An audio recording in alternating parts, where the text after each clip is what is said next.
et bevis for andengradsligningens løsningsformel. En andengradsligning er givet ved ax i anden plus bx plus med c er lige med 0.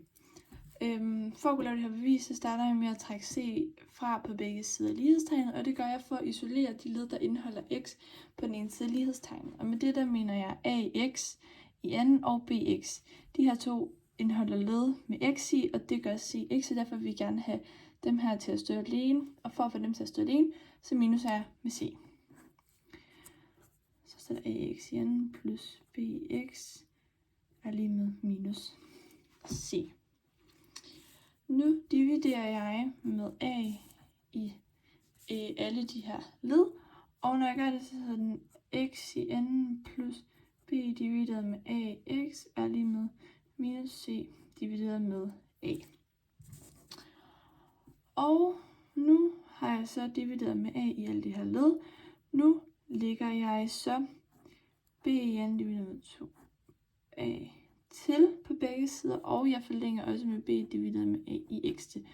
Og når jeg så både lægger b divideret med 2a i anden til, og jeg forlænger med b divideret med a i x til, så hedder det x i anden plus parentes minus 2a i anden plus med 2b.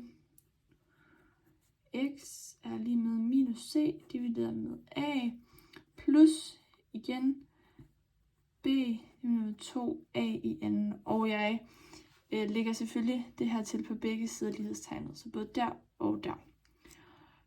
Nu skal jeg bruge første kvadratsætning, og første kvadratsætning, den hedder parentes a plus b til parentes i anden er lige med a i anden plus b i anden plus 2a gange b.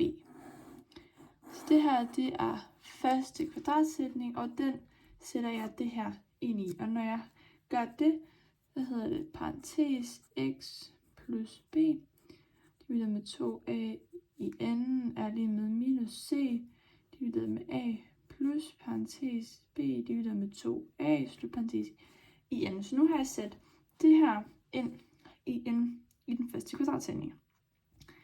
Nu forlænger jeg så med minus c divideret med a, og jeg bruger potensreglen, der hedder a divideret med b i anden er det samme som a i anden divideret med b i anden. Og når jeg forlænger med det her, og jeg bruger den her potensregel, så står der x plus b i anden er lige med minus c divideret med a gange 4a divideret med 4a plus b2 divideret med 4a i anden. Nu sætter jeg så det hele ind i en fællesbøg, og det gør jeg jo ved, at jeg lægger det her sammen. Altså 4a og c lægger jeg sammen, og så plusser jeg det med b2, og 4a og 4a i anden, det giver 4a i anden. Så det vil sige, jeg skriver igen x plus b divideret med 2a i anden, og nu har jeg så sat dem sammen, så den hedder, og der står minus her, så den hedder minus 4ac plus med b i anden, og divideret med 4a i anden.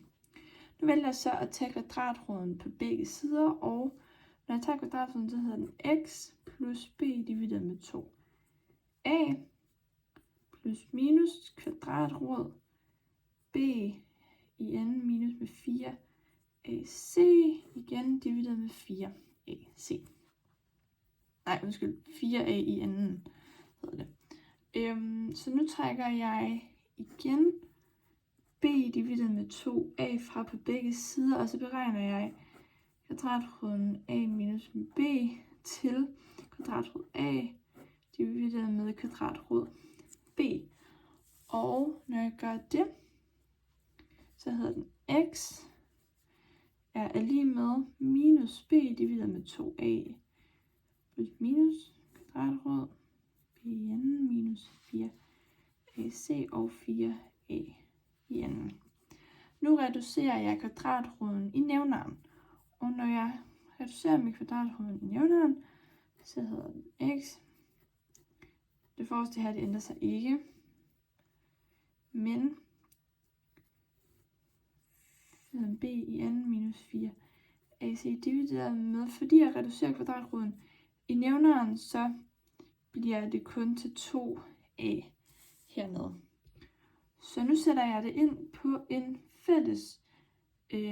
en fælles brøk, og når jeg har gjort det, så hedder den x er lige med minus b plus minus kvadratrod af b i anden minus med 4ac og 2a. Så det er egentlig bare det, vi har regnet ud her, har vi sat hernede. Og nu har jeg så bevist andengradsligningens løsningsformel.